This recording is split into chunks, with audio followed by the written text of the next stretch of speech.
नमस्कार, मी पंजाब म्हणजे आता आज 18, 19, 20 पर्यंत राज्यात काय होणार आहे, विखुरलेल्या स्वरूपात पाऊस पडणारच आहे म्हणून हा अंदाज लक्षात यायचा.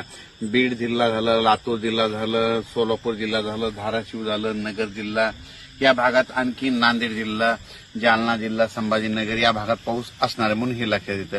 त्याच्यानंतर इकडे पूर्व विदर्भ, पश्चिम विदर्भात विखुरलेल्या स्वरूपात पाऊस पडणार हे लक्षात येतं. पण राज्यातल्या सर्व शेतकऱ्याला सांगू इच्छितो की तुम्ही काय करा, 23 जुलै 24 जुलैपर्यंत तुम्ही सगळे शेतीचे कामं करून घ्या. कारण की राज्यात खूप दिवसापासून म्हणतो राज्यात जुलैच्या शेवटच्या आठवड्यात एक मोठा पाऊस येणार आहे म्हणून हे अंदाज लक्षात येतात.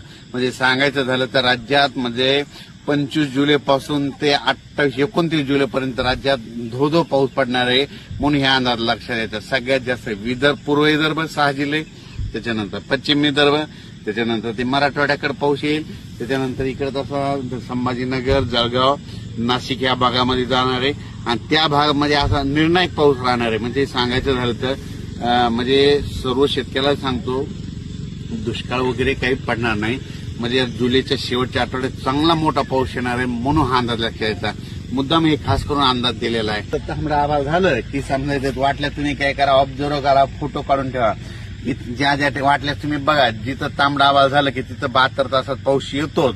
हे निसर्ग संकेत देते म्हणून हे तुम्हाला सांगतो. आणि राज्यात सांगायचं झालं तर जुलैच्या मात्र शेवटच्या आठवड्यात 25 जुलैपासून ते 28-29 जुलैच्या दरम्यान चांगला पाऊस येणार आहे म्हणून शेतकऱ्यांनी तुम्ही काय करा, 24 पर्यंत शेतीचे कामे करून घ्या, 24 जुलैपर्यंत करून घ्या. कारण की 25 जुलै ते 28-29 जुलैच्या दरम्यान राज्यात मोठा पाऊस येणार आहे. त्याचा नंतर कोणत्या भागात जास्त राहील त्याचा आणखी नंतर उद्याच्या व्हिडिओमध्ये देण्यात येईल. पण राज्यात सध्या मात्र आज 17, 18, 19, 20 दररोज वेगवेगळ्या भागात विखुरलेला पाऊस पडणार आहे. म्हणजे आता उद्याचा जे पाऊस आहे 18, 19, 20चा त्यांच्यावर जरा वरून राजाची कृपा दिसायला म्हणून त्यांनी वाटल्यात बघून घ्या, ही अंदाज लक्षात घ्यावा.